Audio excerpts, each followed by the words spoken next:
Ang kwentong ito ay hango sa totoong buhay. Mula ito sa isa nating kabayan na itago na lang natin sa pangalang Jerome. Nangyari ito noong kabataan niya, taong 1962. Kalinga. Ano ba naman yan, Jerome? Ang tanda-tanda mo na. Hindi mo na nga ako tinutulungan. Magiging perwisyo ka pa. Alam mo sa sarili mo, di ba? Mag-isa kitang tinataguyod. At kailangan ko ng 2 trabaho para lang mabuhay tayo. Tapos, ipapatawag pa ako sa paaralan nyo? Naku naman buhay to. Sino bang nakaaway mo? Nangingi pa ng danyo sa mga magulang, Diyos ko. Wala na nga tayong pambili ng bigas. Magpapagamot pa ako ng batang ginulpi mo. Wika ng ina. Bagamat maraming sinabi at hinanakit ang nanay ni Jerome, binaliwala lamang ito. Nasanay na rin kasi ang binata sa pagbubunganga ng ina, kaya hindi na ito bago. 16 years old si Jerome at katulad nga ng sinabi ng nanay, mag-isang tinataguyod ang anak at dahil yon sa kawalan ng ama. Dahil wala pang masyadong alam sa mundo, sinisisi ni Jerome ang ina kung bakit sila iniwan ng ama. Reklamo ng reklamo. Hindi mo ba naisip na kung hindi ka lang bungangera, edi sana nandito pa si tatay? Edi sana hindi ka nahihirapan na itaguyod ako mag-isa. Hindi ko naman ginusto na ipinanganak eh. Bakit ba lagi akong sinisisi mo? Nanlaki mga mata ng ina. Bigla nitong sinampal ng napakalakas ang binata. Araw-araw mula pagkabata ko, parang akong sinisisi mo kung bakit ka iniwan ni tatay. Na dahil pumangit ang katawan mo sa panganganak sa akin. Hindi mo alam pero ugali mo ang dahilan kung bakit kanya iniwanan. Lumayas ka. Umalis ka, wala kang utang na loob. Wika ng nanay habang itinutulak palabas si Jerome. Dali-dali nitong kinuha ang bag at kumuha ng ilang damit. Tuluyang lumabas ng tahanan. Habang ang ina, naiwang umiiyak sa loob. Habang naglalakad, nag-iisip si Jerome tungkol sa nangyari kanina sa tahanan. Bagamat alam nitong bastos ang ginawa, lalo na't alam niya kung gaano naghirap ang ina para lang matustusan ng pangangailangan, hindi maiwasan nito ang magtanim ng sama ng loob.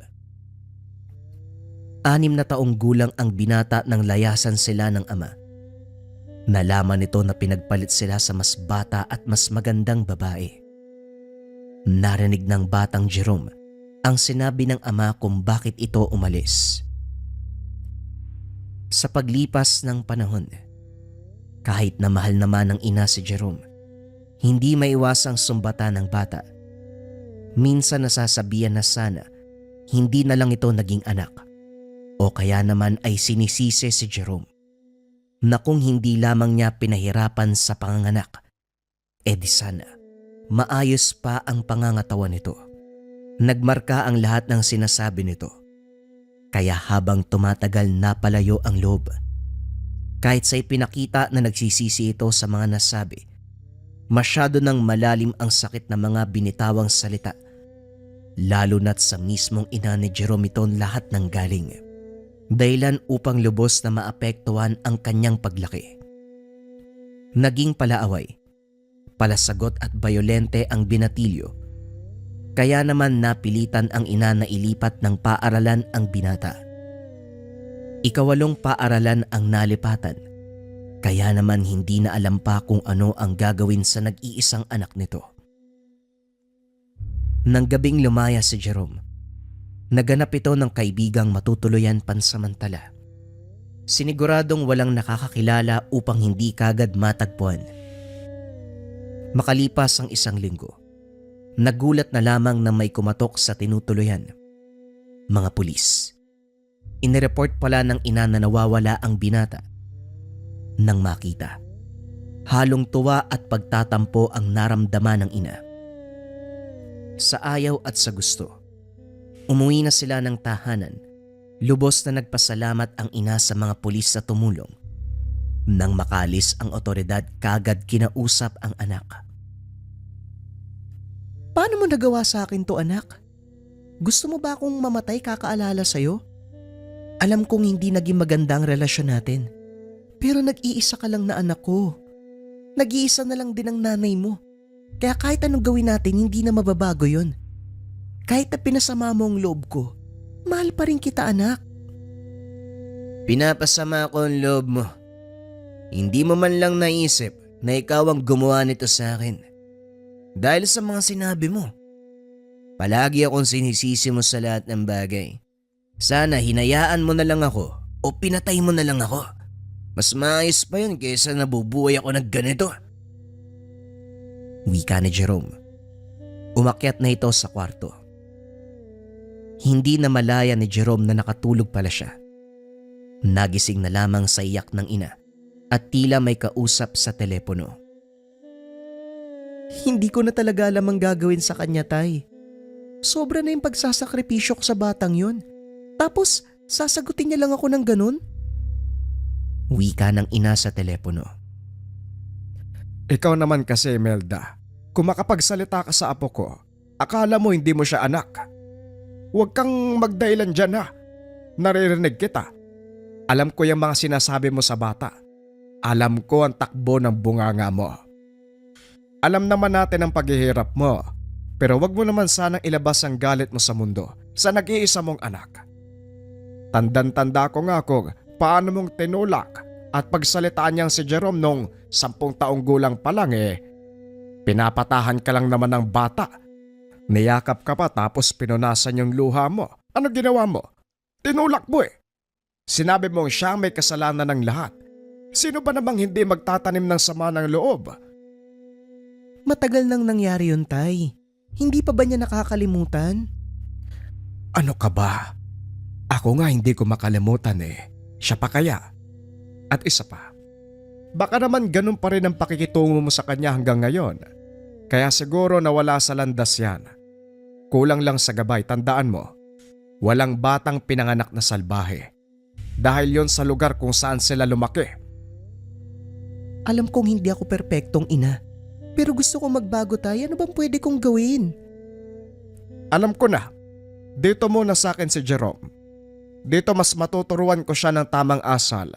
At baka kailangan niya lang ng sariwang hangin at bagong kapaligiran. Hindi ka na mag-aalala sa kalagayan niya dito. Lalo na kung nasa pangangalaga ko siya. At habang nandito si Jerome, ikaw naman, pagtuunan mo ng pansin ang sarili mo. Unawain mo yung mga ginagawa mo, pati na rin yung mga desisyon mo sa buhay. Baka sakaling magbago kayong dalawa, tandaan mo ha. Hindi lang ang anak mo ang may problema. Ikaw din. Nagpapasalamat ang ina sa pakikinig at pagbibigay ng payo ni Lolo Eman. Sumang-ayon ito sa rekomendasyon ng matanda. Nang mapansing pakyat ang ina, kagad nagtulog-tulugan si Jerome. Habang nakapatay ang ilaw at sa pag-aakalang tulog pa ang anak, pasimpleng nag-impake. Gustong-gusto niya talaga akong palisin, ano? Wika ng binata. Tuluyan na itong nakatulog. Kinabukasan, nakita ni Jerome na handa na ang mga bagahe. Hindi ito umimik. Umupo lamang ito sa mesa at nag-agahan. Hindi ka ba magtatanong kung saan ka pupunta? Alam ko na ang lahat. Hindi mo kailangan magpaliwanag.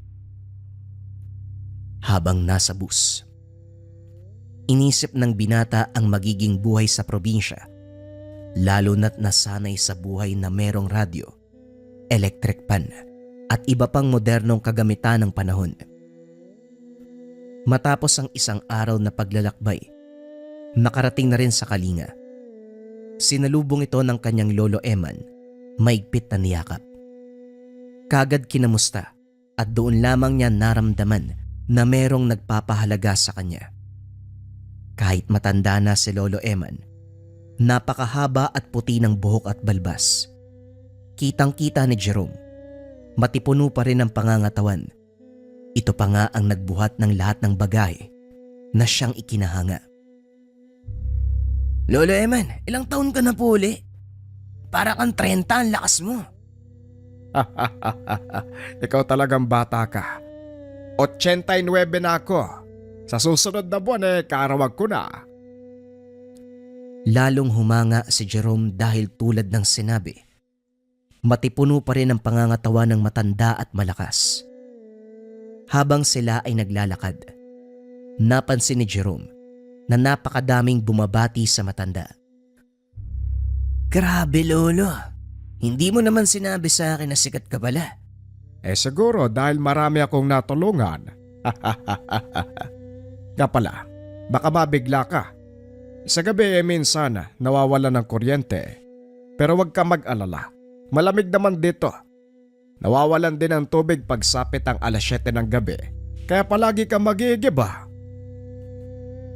Hindi sigurado si Jerome kung magugustuhan ba nito ang isang buwang pananatili niya sa probinsya. Lalo na't nasanay ito sa pamumuhay sa syudad. Pagkarating sa tahanan, napansin kagad ni Jerome na balot ng malilit na estatwa ang bahay ni Lolo Eman. Nung una, akala ni Jerome na mahilig lamang mag-ukit ang matanda. Ngunit habang naglalakad, napansin itong sobra-sobra na ang mga ito. Sa gitna ng bakuran, merong altar na gawa sa kahoy. Mas puno ng malilit na estatwa. Kaya naman tinanong ng binata kung ano ang mga ito. Mga ano ito, iho? Ito'y maliliit na estatwang inukit sa matatandang kahoy. Meron itong iba't ibang anyo, mga hayop, tao, at iba pang hindi maipaliwanag. Pinaalalahanan din ng matanda na importanteng bigyan ng galang ang mga ito. Sa tuwing dadaan, kailangan itong yumuko upang magbigay galang. Sa tuwing alas 6 ng hapon ng Martes at Huwebes, kailangan nilang mag-alay ng pagkain, alak, na nakapaloob sa banga at manalangin ng taimtim. Naramdaman ni Lolo Eman na hindi nagustuhan ng binata ang mga sinabi. Maaaring naninibago lamang si Jerome, nabigla sa mga dapat itong gawin. Hinayaan na lamang niya ang binata, babantayan ng matanda hanggang sa masanay. Halatang halata kay Jerome na hindi ito sanay sa bagong pamumuhay. Kailangan itong gumising ng napakaaga upang kumilos, maganda ng agahan, maglinis ng bakuran, kausapin ang mga bumibisita sa lolo. Doon nalaman ni Jerome na isang kilalang mambunong pala si Lolo Eman. Nagbabasbas, nagbibigay proteksyon at kung ano pang seremonya ang ginagawa nito. Ilang beses nakakalimutan ni Jerome na yumuko pagdaan sa altar. Hindi rin maiwasan ng matandang pagalitan ng binatilyo dahil ayaw lamang niya itong mapahamak. Kalaunan, minabuti ng binata na wag dumaan sa may altar sa hindi malamang dahilan. Kakaiba ang nararamdaman nito sa lugar. May kakaibang enerhiyang bumabalot dito na habang tumatagal, mas napapansin niya. Isang araw na lang ang natitira bago bumalik sa syudad. Hindi inaasahan ni Jerome na tuluyan ng magagalit sa kanya ang lolo. Huwag mong lapitan ng mga yan kung wala kang respeto, iho.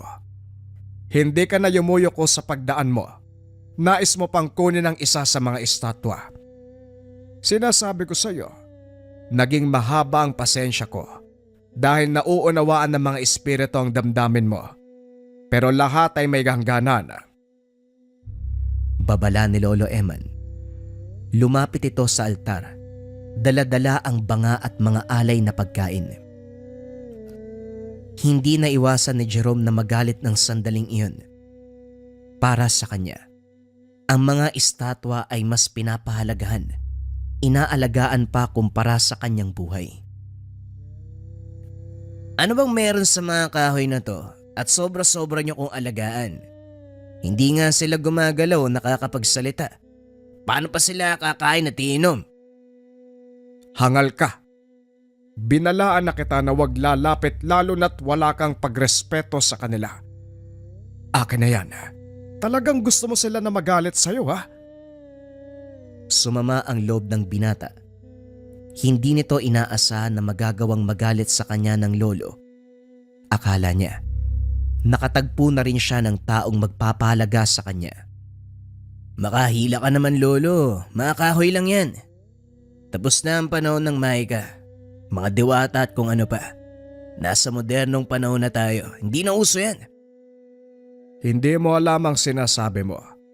Hindi natatapos ang paniniwala dahil lang sa lungsod.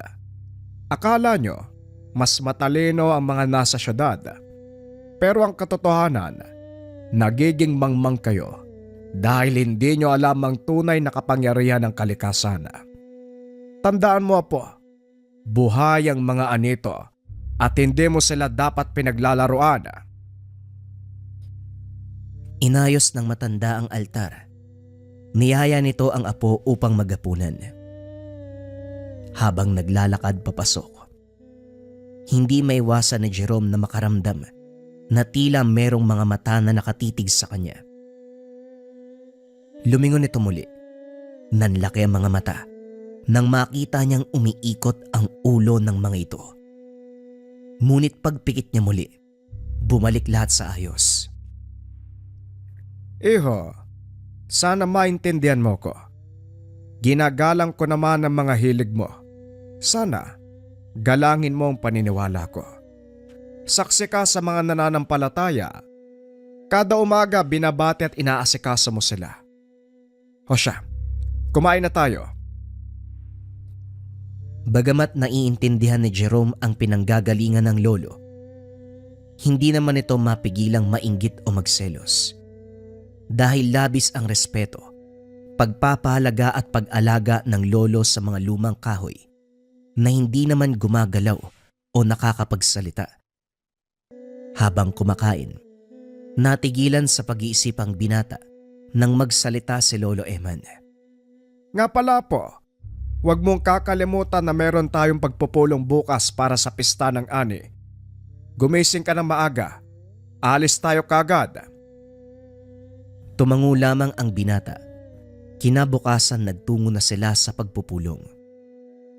Matapos ang pista, kaagad umuwi si Jerome. Naiwan naman si Lolo Eman dahil marami ang lumalapit sa kanya upang mahingi ng tulong. Hindi na sumama pa ang binata dahil nag-aayos pa ito ng mga gamit bago umuwi sa ina. Nang makarating sa tahanan, hindi na iwasan ni Jerome na maging sentimental. Sa maikling panahon ng paninirahan sa lolo, mas naramdaman nito na hindi lang siya mag-isa sa buhay. Hindi katulad sa kanyang ina, na madalas siyang sinisisi sa kada malas na mangyayari sa kanilang buhay. Napatingin si Jerome sa may bintana. Kaagad nitong nakita ang altar ng mga anhino. Pagkahakbang pa lamang, biglang bumuga ang napakalakas na hangin na tila binabalaan nitong wag nang lumapit pa. Naglakad pa rin ito. Nabagot at tuminto sa harapan ng altar. Hindi ito yumuko. Dinampot ang isang rebulto at pinagmasdan. Nakaupo ang estatwa. Mas malaki ang ulo nito kaysa sa katawan. Napakalaki ng mga mata. Kahit nakakaiba ang itsura, halatang tao ang inspirasyon ng rebulto. May bibig nga, hindi naman nagsasalita. At saan kaya napupunta mga pagkain at alak na palaging inaalay? Hindi naman bumubuka mabibig niyan. Wika ni Jerome habang sinusubukang ibuka ang bibig ng estatwa. Umihip ng napakalakas ang hangin. Tila malagkit at lumamig ang paligid. Wari ni Jerome, baka malapit ng umulan. Pagtingin sa itaas, tirik na tirik ang araw. Kaya naman inisip ng binata na guni-guni ang nararamdaman. Ibinaba ni Jerome ang estatwa at dumampot ng bago. Kalahating tao at ang ulo ay baboy ramo. Malaki ang pangangatawan ng estatwa. Nakasimangot ang reaksyon habang nakalabas ang dalawang matalas na pangil. Hinawakan ng binata ang pangil at nasugatan. Nagalit ang binata dahil kahit maliit, Kakaiba ang sakit na nararamdaman. Kinuha nito ang palamuting nakasabit sa baboy ramo, pinaglaruan at tila biniro-biro pa. Nang marinig ang boses ni Lolo Eman, dali-dali nitong ibinalik ang palamuti at estatwa sa dating pinaglalagyan. Yumuko ito sa harapan. Nakita ni Lolo Eman. Mabuti naman at nagtatanda ka na, iho. Halika na't mananghalian tayo. Maya-maya sasakay ka na pa uwi. Biglang napahawak sa batok si Jerome. Tila may matalas na bagay ang dumikit. Pagkalingon, nagulat siya nang makitang nakangiti ang baboy ramong hawak kanina. Lolo Eman, matanong ko lang. Yung mga estatwa ba sa altar, iba-iba talaga ang mga mukha? Aba, oo naman. Yung iba mukhang tao, mukhang hayop. Iba't ibang klase ng hayop. Hindi po. Ang ibig kong sabihin, minsan nakangiti, minsan nakasimangot. Hindi, iho. Natural ang reaksyon ng lahat ng anito. Hindi nakakinti, hindi rin nakasibagot. Nang bibit-bitin na sana ni Lolo Eman ang bagahe ni Jerome, biglang bumuhos ang malakas na ulan. Matindi rin ang hangin, kaya minabuti ng dalawa na wag munang umalis. Makalipas ang 2 oras, humupa na rin ang hangin at ulan. Nang lalabas na sana muli ang dalawa, bumalik ang malabagyong panahon. Mukhang ayaw kang pauwiin, iho. Sige, doon ka muna sa kwarto mo. Magpalipas ng gabi. Baka bukas umayos na ang panahon. Kinagabihan habang natutulog si Jerome, paulit-ulit napapaginipan ang mga anito. Ngunit sa panaginip, siya lang ang maliit at tila higante ang mga ito. Sa hindi malamang dahilan, hindi makakilos o makapagsalita. Bigla itong dinampot ng aninong malataong anyo. Katulad ng dinampot kanina, nagsalita, ngunit hindi niya lubos maintindihan ang sinabi. Labis na takot ang nararamdaman ni Jerome ng panahon na iyon.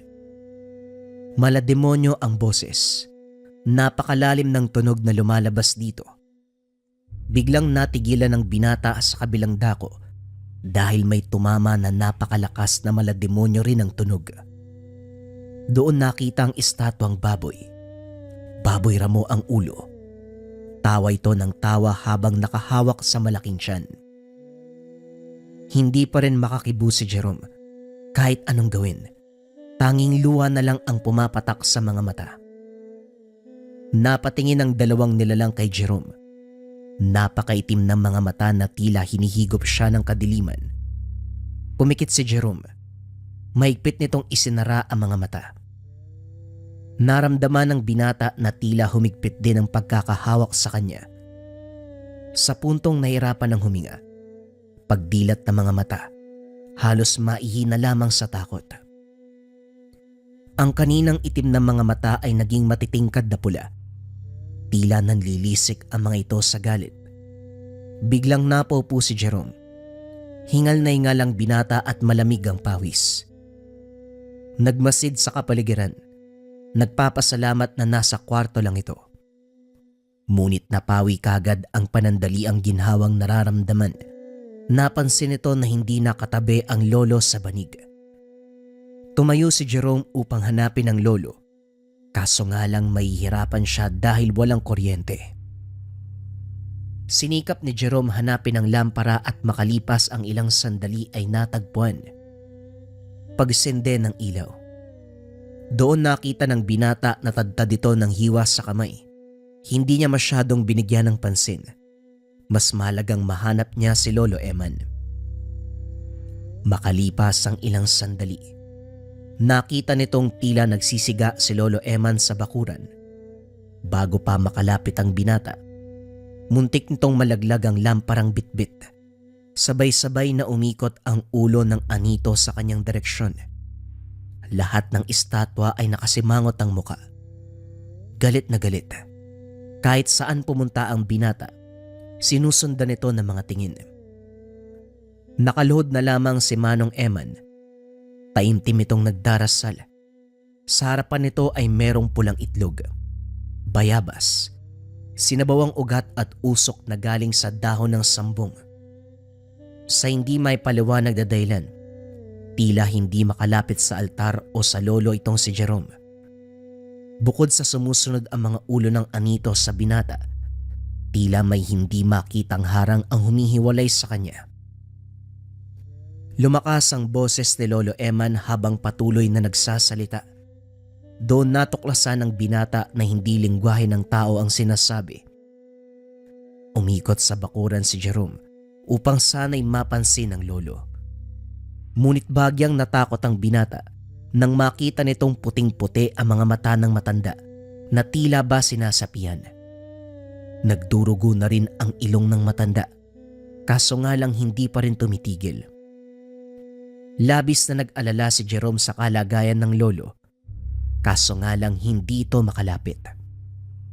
Habang walang magawa ang binata, sabay-sabay bumuka ang bunganga ng mga estatwa. Tila inaasar ito sa mga sinasabi. Hindi naman sila nakakakain o nakakapagsalita. Ang kaninang galit na reaksyon, napalitan ng masamang pagtawa. Napaluhod na lamang si Jerome sa takot na nararamdaman. Rinig na rinig nito ang malademonyong halakhak ng mga estatwa. Paulit-ulit itong nanghingi ng paumanhin habang nakatakip ang mga tenga. Hindi na namalaya ni Jerome na halos 1 oras sa pala ang lumipas. Tila nanginig sa takot ang binata nang hawakan ito ng napakalamig na kamay. Iho, wala ka bang balak tumayo dyan? Kaagad itong niyakap ng binata. Nagpapasalamat na ayos lang ito. Lolo Eman, ano pong nangyari? Ano pong ginawa niyo? Bakit nagkagano ng mga anito? Ikaw ang dapat magsalita. Kamuntikan ka na nilang kunin. Ano bang ginawa mo, iho? Naluha na lamang si Jerome nang ikwento nito ang naranasan at lahat ng salubin. Lubos at tunay ang paghingi ng tawad ng binatilyo. Nagpapasalamat ito na naging mabuti sila sa kanya kahit na naging ganon ang pag-uugali. Nagpa siya ang maglolo na manirahan muna ng 1 buwan uli si Jerome sa probinsya. Napatawad na si Jerome ng mga espiritu. Tinulungan siya ni Lolo Eman sa mga gawain. Nag-ukit pa ang mga ito ng bago mga anito. Madalas na nitong sinasamahan ng matanda sa pagdarasal. Hindi dahil sa takot, kundi dahil sa tunay na paggalang sa kultura at espiritong inaalagaan ng lolo. Dumating na rin ang kaarawan ni Lolo Eman. Halos lahat ng residente, imbitado, nagdala ng putahe. Kaya naman lahat ay busog, masaya at kontento. Sa bakuran napatingin muli si Jerome. Nakita niya naman ang mga anito. Nakangiti. Ngunit hindi masama ang itsura. Doon nakasiguro ang binata na tuluyan siyang napatawad ng mga ito at tuluyan ng gumaan ang pakiramdam niya. Makalipas ang 1 pang buwan, bumalik muli sa syudad si Jerome. Tila ibang tao na ito. Ang dating palaging nakasimangot, napalitan ng mainit na pagngiti at mabuting aura. Napatawad na rin ng ina at mula noon, naging matiwasay ang kanilang pamumuhay. Nakapagtapos ng kolehiyo si Jerome. Nagkaroon ng magandang trabaho. Kalaunan nakabuo ng sariling pamilya. Hindi nito tinularan ang ama. Sinamahan nito ang asawa sa hirap at ginhawa na siyang ikinatuwa ng ina. Dahil sa katandaan, yumaon na rin ang nanay ni Jerome. Ganun pa man, masaya ang mag-ina dahil naging matiwasay ang kanilang pagsasama, natuto sa mga pagkakamali. Pakiusap ni Jerome sa mga nakikinig ng kwento. Matutong magbigay ng respeto. Respeto sa tao. Respeto sa kalikasan. At higit sa lahat, respeto sa paniniwala ng bawat tao. Bagong kwento pa rin ang kasunod mga kabayan. Ito ay tungkol sa aswang na tigbaliw. Simulan na ang storya. Ang kwentong ito ay hango sa totoong buhay. Mula ito sa isa nating kabayan. Naitago na lang natin sa pangalang Samuel. Taong 2011, probinsya ng Leyte. Halos mawala ng pag-asa si Samuel nang makita sa labas ang kaanak ng tiyuhin.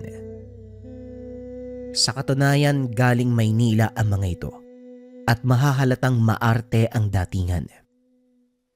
Masyadong maputik ang lugar dahil kakatapos lamang ng ulan, pero ito sila. Nakaporma. Maingay na kagad.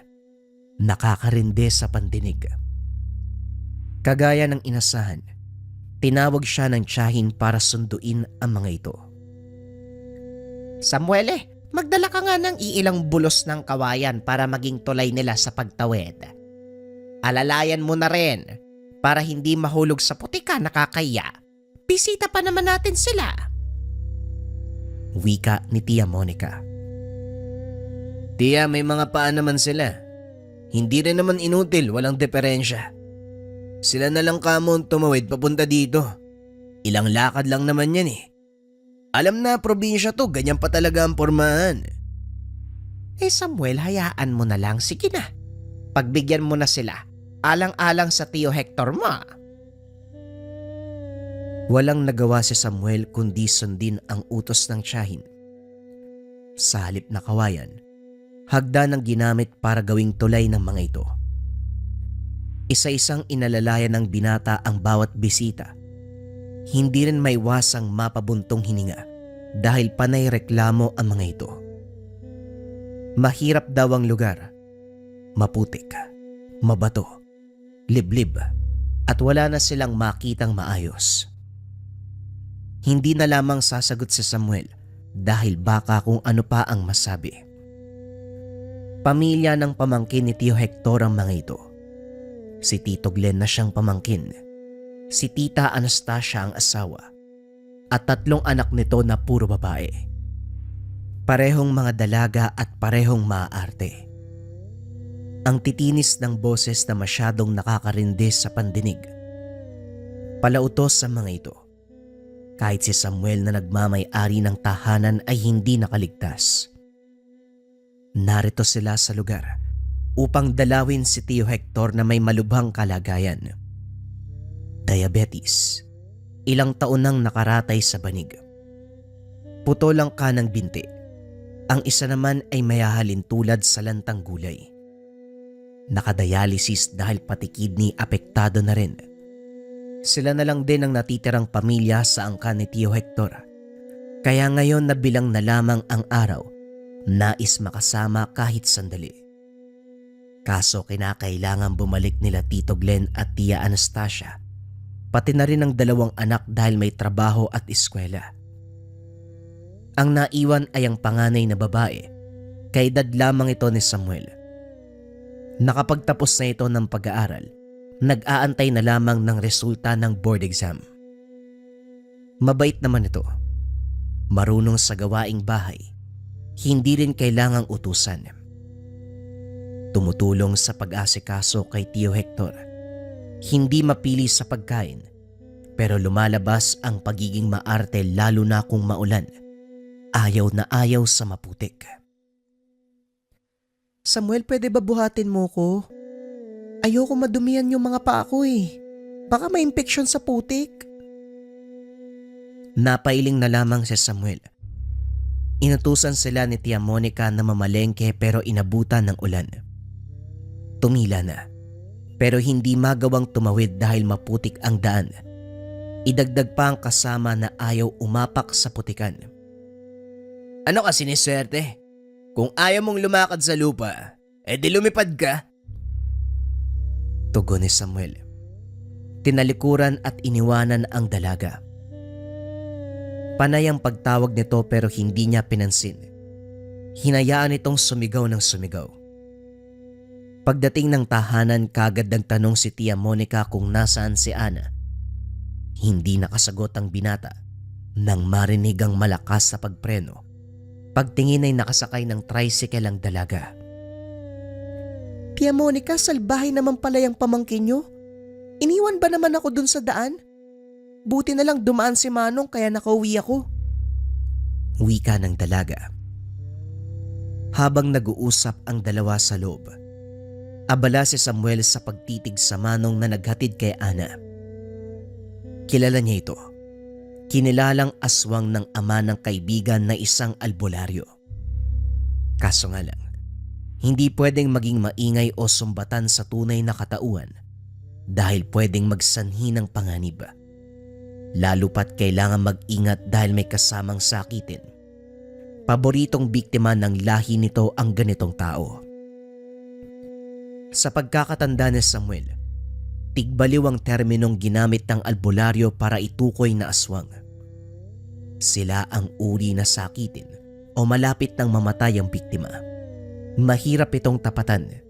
Meron silang uri ng kakayahan na hindi kagad makikita ng mga tao. Hindi rin mapapansin ang pag-atake sa mismong tahanan. Saka lang malalaman kung babawian na ng buhay ang biktima at ipapasuri sa albularyo ang katawan. Magandang umaga, iyo. Wala akong panukli sa pera ng kapatid mo ba yan? Isasauli ko na lamang ang pera. Sa susunod yun na ako bayaran kapag may barya. Kakapasada ko pa lang eh. Tama ba kapatid mo? Una kong pasahero. Roderico ang pangalan ko. Pwede niyo ako mahanap doon sa lumang paradaan. Pasensya na talaga. Wala ako kahit sentimo. Wika ni Roderico. Binalik nito ang perang papel. Ngumiti at saka nagpaalam. Napabuntong hininga si Samuel dahil duda siya sa galaw nito.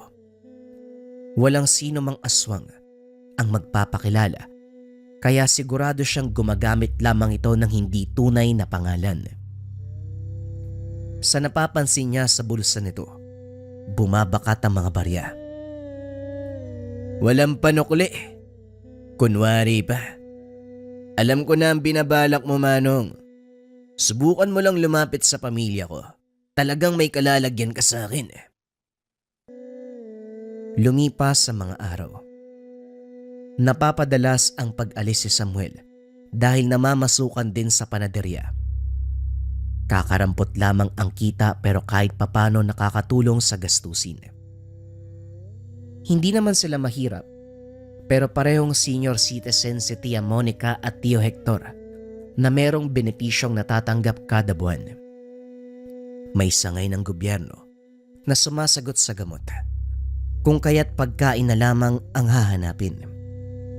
Nasanay na rin sa pagiging matipid ng tiyahin, kaya nakaugalian na hindi magwaldas ng pera sa walang kwentang bagay. Ito lang si Ana, ang problema ngayon ni Samuel, dahil palaging nangingi para sa mga luho. Inaabangan siya nito tuwing hapon para sa pasalubong na tinapay. Mangungulit na ipasyal sa bayan. Samuel, mabuti naman maaga kang umuwi ngayon. Lumabas muna tayo ha. Nagpaalam na ako kay Tia at Tio, pumayag naman sila. Wika ni Ana. Kakababa lamang ni Samuel ng tricycle. Hindi pa nakakapagbayad sa driver pero ang dalaga nakakapit na sa kanyang braso. Kagad itong tinulak palayo. Ana, itago mo nga muna yung ugali mong taga-syudad. Kung sa inyo puro kagala, hindi pwede ang ganyan dito. Lahat ng tao kung napapansin mo nasa taanan lang, gumagawa na mga gawaing bahay. Kababae mong tao puro gala ang nasa isip mo. Wika ni Samuel. Nakangusong sumunod ang dalaga papasok ng bahay. Saglit lang naman eh. May gusto kong bilhin dun sa tindahan. Yung pinuntahan natin nung nakaraan, libro lang naman yun eh. Nabuburyo na ako dito, walang magawa. Panay hugas ng plato, panay gawaing bahay. Gusto ko lang maglibang no? Ayaw mo kong palabasin, di ba? Kaya kailangan ko nang babasahin. Sige na, huli na to. Ito ang pera. Alam mo naman kung nasaan ang tindahan, hindi ba? Pumunta ka mag-isa mo. Hindi tatakbo ang bahay, kaya makakauwi ka rin dito kahit bukas ka pa bumalik. Grabe naman to, ang sungit. Pero amin na nga yung pera, ayos na to. Wika ni Ana. Nakangiting lumabas ng tahanan. Pumalit naman si Tia Monica na kakababalang galing sa taas. Kung umasta kayong dalawa para mag-asawa. Kung sa bagay pwede namang maging kayo. Pamangkin ni Tio Hector mo si Ana. Pamangkin din kita. Hindi naman kayo magkadugo, pwede kayo magligawan. At saka magandang lalaki ka naman. Magandang babae din si Monica. Ano pang inaantay niyong dalawa? Kilabutan naman po kayo sa sinasabi nyo. Kung mag-aasawa lang din ako, wag na sa maarte at sa kagalang babae. Kung umasta si Ana parang bata. Kung tutusin 25 na yan eh. Ganyan talaga kapag tubong syudad at mula sa mayamang pamilya. Iba ang nakagis ng buhay kumpara dito sa atin. Pero seryoso, kayo na lang kasi. Napabuntong hininga si Samuel. Natawa sa sinabi ng tiyahin. Bumalik na rin sa taas matapos makakuha ng tubig para pampuna sa katawan ng tiyuhin. Siya naman, dumiretso sa kusina para makapaghanda ng hapunan. Lumipas ang oras. Natapos sa gawain si Samuel. Lumabas siya. Nakatayo sa bukana ng bakod. Nasa kalsada ang tingin. Kanina pa umalis si Ana pero hanggang ngayon hindi pa nakakabalik. Nagtanong ang binata sa tiyahin pero maging ito ay walang ideya. Nautusan na ring puntahan at baka naligaw. Papara na sana ng masasakyan nang masipatang paparating na tricycle sa kabilang daan. Nasundan nito ng tingin hanggang suminto sa harapan. Bumungad ang muka ni Roderico. Malapad ang ngiti. Bumaba din si Ana na maraming bitbit. Lahat ng ito ay binigay sa kanya. Nakipag-usap pa ito sa lalaki habang nagbibilang ng barya. Pagkatapos, inantay pa nitong makapasok sila ng bahay bago umalis. Nasundan ng tingin ni Samuel. Kagad ding napatanong si Ana. May problema ka ba kay Manong Roderico? Kung makatingin ka parang ang sama niyang tao ah. Teka, may iniisip ka tungkol sa amin Samuel ah? Sa ganda kong to, hindi ako papatol sa may edad na. Hoy Ana, sa dinami-dami ng namamasada, doon ka pa sa lalaking yung sumakay. Sa susunod, doon ka sa mas matino, yung driver na walang tinatagong katauhan. Ano bang sinasabi mo dyan kung makapagsalita ka naman? Magkaaway ba kayo ni Manong? Ang sama mong mag-isip ah. Ibang klase ka rin ano. Pinagsasabihan ka na nga, sisingita mo pa ng kung ano-anong tanong. Sundin mo ang sinasabi ko dahil bago ka lang dito. Mamaya mapahamak ka eh. Umirap ang dalaga. Naglakad papalayo sa kanya. Inatupag ang pinamiling libro. Ibinalik ni Samuel ang tingin sa labas. Napatitig sa tricycle ni Roderico na nakaparada sa hindi kalayuan. Ilang sandali pa nakita niya ito. Kumaway pa sa kanya habang nakangiti. Sa pagmamasid, kahit nasa malayuan hindi may kakaila ang kakaibang dating. Kung titignan, para siyang may kaunting problema sa pag-iisip dahil sa palaging pagngiti, bigla ang pagkaway at pananalita. Magalaw din ang ulo nito at bigla-biglang babahing. Bukod dito, questionable din ang itsura dahil hindi masyadong kita ang guhit sa pagitan ng ilong at bibig. Sa natatandaan niya, binanggit din ng albularyo, isa ito sa palatandaan na hindi ordinaryong tao ang karap. Pwedeng aswang, pwedeng engkanto o maligno.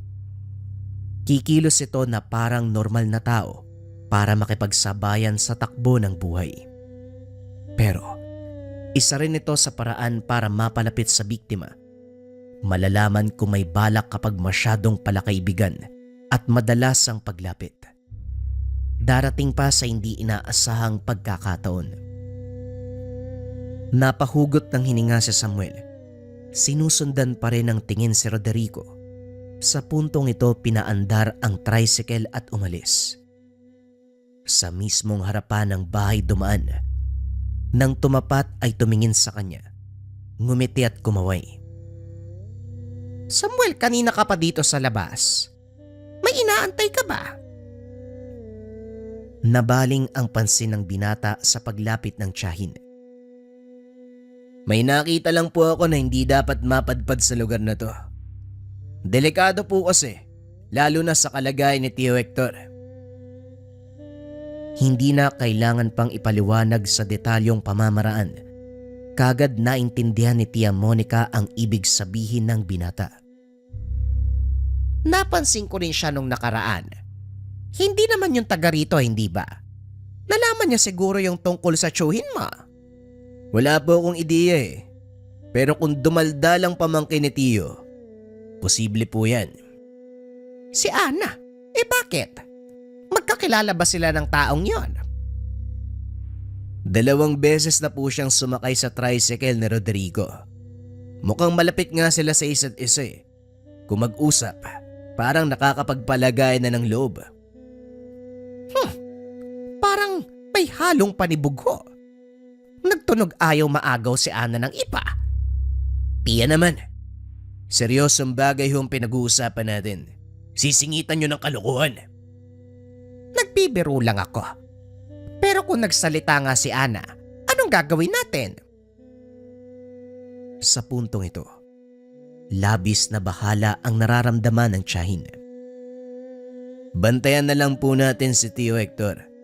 Kung sakaling may napansin tayo, tatakbo ko sa kaibigan kong may lolo na albularyo. Sigurado ako makakatulong yun sa atin. Sa pag-uusap ng magtiya, napakinggan lahat ni Ana. Nang umalis si Tia Monica, lumapit ang dalaga kay Samuel para magtanong. Uy Samuel, ano bang pinag-uusapan nyo? Bakit parang pinagdududahan nyo yung pagkatao ni Roderico? Mabait naman siyang tao ah. Hoy, pwede ba wag mong ipaglaban ng taong hindi mo naman kilala? Hindi lahat ng tao na mabait. Ganon talaga ang buong pagkatao. Ana, matanda ka na. Hindi ko na kailangang ipaliwanag ang mga bagay-bagay sa'yo. Paganahin mo ang utak mo para hindi ka puro tanong. Kumbaga matuto kang umunawa sa galaw ng paligid. Ang sungit mo naman. Kaya nga ako nagtatanong kasi wala akong alam eh. Kung ganyan ang sagot mo, sa tingin mo ba magkakaintindihan tayo? Lalo mo lang akong pinag-iisip eh. Naubos na ang pasensya ni Samuel, kaya't sinabi na ang totoo tungkol kay Roderico. Halata sa reaksyon ng dalaga ang pagkagulat. Napakapit pa sa kanya nang linawin ang pagkakasabi ng aswang. Maigpit din itong pinagsabihan na wag nang lumapit o makipag-usap sa matanda. Kaso nga lang, si Roderico ang palaging dumaraan sa tahanan. Kung makikita si Ana, kagad siyang tinatawag. Matataranta ang dalaga, kakaripas papasok. Sinita naman ito ni Samuel. Sa ginagawa mo, mahalata niya na may alam tayo tungkol sa kanya. Umayos ka. Maging casual ka lang. Sabi mo kasi aswang eh. Ano gagawin ko? Pero, paano ba kikilos kapag tinawag ka ng Hinay-hinay sa pananalita mo. Matalas ang pandinig niyan. Sinilip ni Samuel ang labas. Nakaparada ang tricycle ni Roderico sa harapan ng tahanan. Sumisilip pa ito. Mabuti na lang sarado ang bukana ng bakod. Ilang sandali pa dumating si Tia Monica. Galing ito sa pamamalengke. Pinakitunguan ng mabuti ang matanda. Kinausap sandali na parang wala lang. Pagkatapos ay umalis na rin.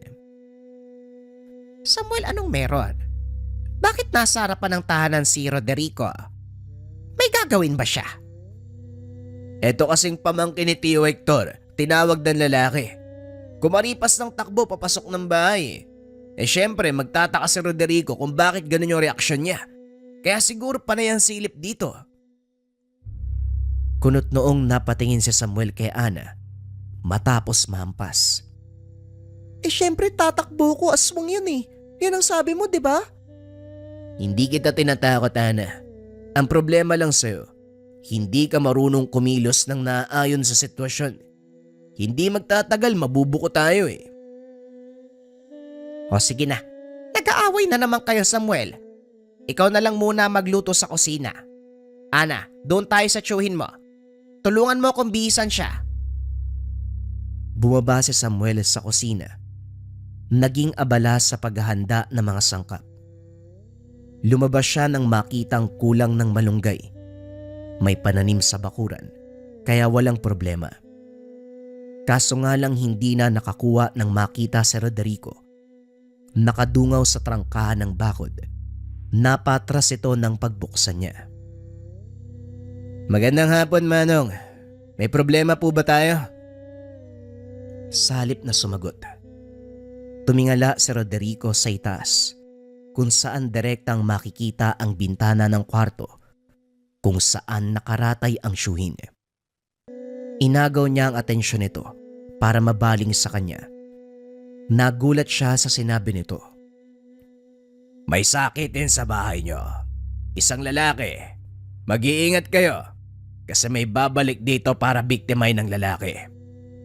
Ikaw ang maaasahan sa pamilyang to, iyo. Kaya sana bantayan mong maigi ang mga tao. Labas-masok o yung dumaraan lang. Malay natin, isa sa mga ito ang dadali sa pasyente. Kagad kwinelyohan ni Samuel si Roderico. O baka naman ang gusto mong sabihin, ikaw mismo ang dadali sa chewing ko. Tama? Ano? Sumagot ka? May bala ka, ano? Nabitawan ni Samuel ang lalaki nang tapikin nito ang kamay niya. Dumistansya. Nagbago ang reaksyon ng muka. Sumulyap muli sa itaas. Pagkatapos ay bumaling na sa kanya. Masyadong mainit ang ulo mo, bata. Pero siguro tama ka. Malay natin, may balak ako sa kanya. Hindi na nakapagpigil si Samuel. Sunod-sunod na suntok ang binigay kay Roderico. Kung hindi lang pinagtinginan ng mga dumaraan, hindi to titigil. Sumigaw na rin si Ana nang makita ang pangyayari. Dali-daling bumaba si Tia Monica para umawat. Sa kabilang banda, tumawa lamang si Roderico pagkatapos ay umiiling na lumayo. Sa nangyari, hindi maiwasang kabahan ni Samuel. Nang mahimasmasan pinuntahan ng kaibigan, nakiusap sa lolo nitong albularyo, nangingi ng tulong. Madaling kausap si Lolo Guido, lalo pat tungkol sa aswang. Ito ang pinakapaboritong parte ng matanda bilang albularyo. Sumama pagbalik ng tahanan para masuri ang tiyuhin. Tahimik na naghihintay sa paglabas ng albularyo. Hindi mapakali ang binata, panay ang silip sa labas. Sinisiguradong walang kahit na sinong umaaligid, lalo na si Roderico. Si Tia Monica naman, nakaabang sa pintuan ng kwarto. Katabi nito si Ana, na hindi rin maitago ang pag-aalala. Bumaba si Samuel nang makita ang kaibigan, si Leo. Kakapasok lang nito ng bakod pero natigilan. May tinitignan sa partikular na lugar. May problema ba, Leo? May nakalimutan ka ba? Wala naman. Pero may napansin ako sa ihip ng hangin. Mainit sa bahaging ito. Hangin na para bang iba ang dala. Hindi ako sigurado, pero itatanong natin kay Lolo. Hindi ba tapos ang pagsusuri? Hindi pa, nasa kwarto pa sila eh. Pumasok ka nga muna. Ang dami mong dalang mangga. Namunga ba yan malapit sa inyo? Ay, oo nga pala. Nakita ko si Roderico nung isang araw eh. Sandali, sino siya? Kaano-ano mo? Natigilan si Leo nang masepat si Ana. Pamangkin ni Tio Hector. Naiwan dito nung bumisita ang buong pamilya. Siya ang nautusang tumulong sa pag-aalaga kay Tio. Bakit mo naitanong? Pare, magkausap sila ni Roderico eh. Alam mo naman ang taong yun, di ba? Aswang yun. Oo, huwag ka mag-alala. Alam niya na ang tungkol sa lalaking yun. Pinagsabihan na rin namin. Umiiwas na yan siya. Nag-iingat na rin. Naudlot ang pag-uusap nang lumabas ang albularyo. Gumaan ang pakiramdam ng lahat ng sabihin nito na walang kapit ng sumpa o panganib ng elementong mula sa kaliwa. Karamdaman lamang nito ang iniinda. Wala ring mahanap na bakas o bahagi ng paglapit sa tahanan. Pero nang itinuro ni Leo ang natuklasan sa labas, natahimik si Lolo Guido. Dumakot ng kung ano mula sa supot, isinaboy sa hangin at inihipan ng dasal. Ilang sandali pa, kinumpirmang may nakakabit na hindi nakikitang sinulid, konektado sa kinalalagyan ni Tio Hector. Batay sa paglalarawan ng albularyo, posibleng pagmamay-ari ng aswang na nang babalak mang biktima. Diretso itong sinabi kina Samuel para malaman. Lumang pamamaraan nito. Hindi ko lang alam ang eksaktong tawag. Pero ang lolo ko na isang albularyo, madalas nakukuha ang ganitong sinulid sa mga pasyenteng nagpapagamot. Magiging senyalis ito para sa nilalang. Kapag nagiba na ang kulay, ibig sabihin malapit nang mamatay ang biktima. Ito na ang oras para umatake sila. Iwanan ko na lamang ng pangontra ang buong bahay para hindi makapasok. Doon sa kwarto ni Hector, naglagay na ako. Ako na rin mismo maglalagay sa buong bahay pala para siguradong mailalagay sa tamang anggulo. Tumatango si Samuel at Tia Monica. Lihim din napapadasal. Humingi ng dagdag proteksyon sa nakakataas.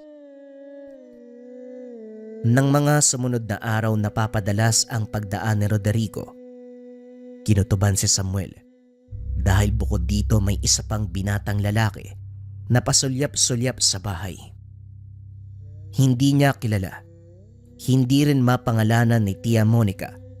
Imposibleng aksidente ang pagtingin sa tahanan dahil hindi lang simpleng sulyap. Ang tingin na ito ay parang may nalalaman. Upang mabantay ang maigi, pansamantalang tumigil sa pagtatrabaho si Samuel. Isang hapon habang abala sa pagdidilig ng mga halaman si Ana, napansin ni Samuel ang pagtigil nito. Nakatingin sa unahan ng dalaga, nabitawan ang tabo sa panginginig.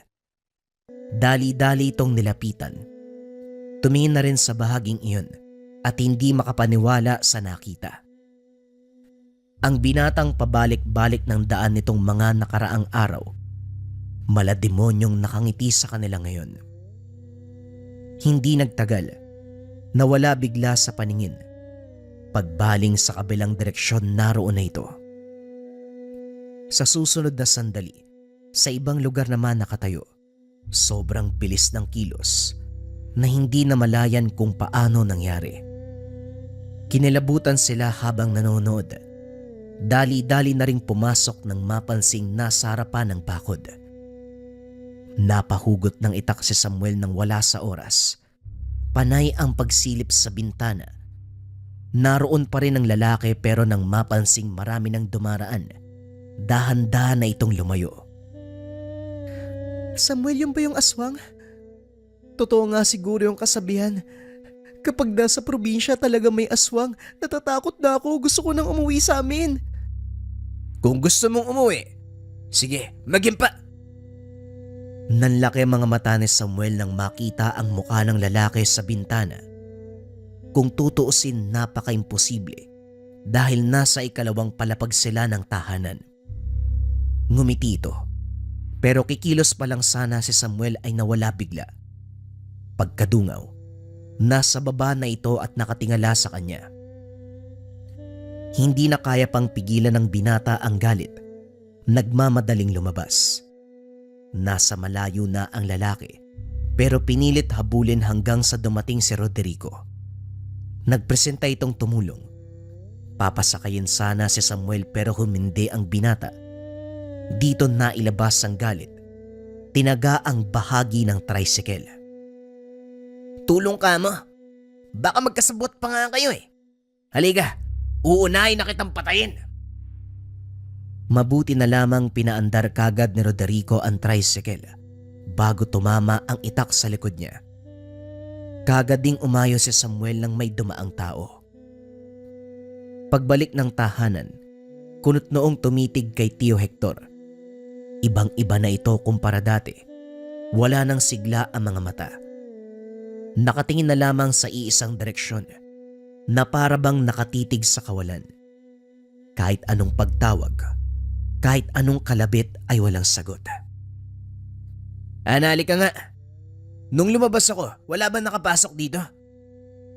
Wala naman, may problema ba?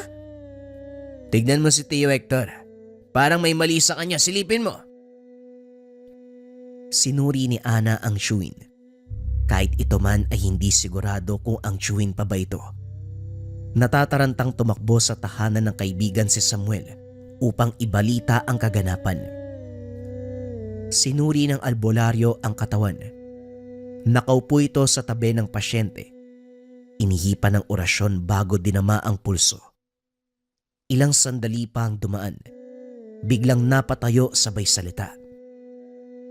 Hindi ito katawan ng tao, Leia. Bilisan mo, akin ang gamit. Naalerto ang lahat. Hindi makapaniwala nang matapos ang ginawang ritual. Bumungad ang puno ng saging mula sa katawan ng chewin kanina. Ngayon katawan na lamang ng puno. Nangihinang natumba si Tia Monica. Kaagad namang sinalo ni Ana. Lumapit na rin si Lolo Guido para tulungan itong bumalik sa ulirat. Si Samuel sa kabilang banda ay dali-daling bumunot ng patalim. Kahit gabi na ay lumabas pa rin. Ang kaibigang si Leo ay sumunod. Dumiretso si Samuel sa lumang paradahan ng sasakyan kung saan sinabi ni Roderico na doon siya makikita. Kaso nga lang pagdating doon, nakatambak na sirang parte ng mga sasakyan lamang ang naabutan. Hindi rin alam kung saan ito nakatira. Subalit sa kabilang banda, biglang lumitaw ang lalaki. Kagad sinugod, pero hindi matamaan dahil sa mabilis na kilos. Hayop ka. Demonyo. Biniktima mo ang chewing ko. Wika na Samuel. Pigil-pigil ni Leo dahil nais makapatay.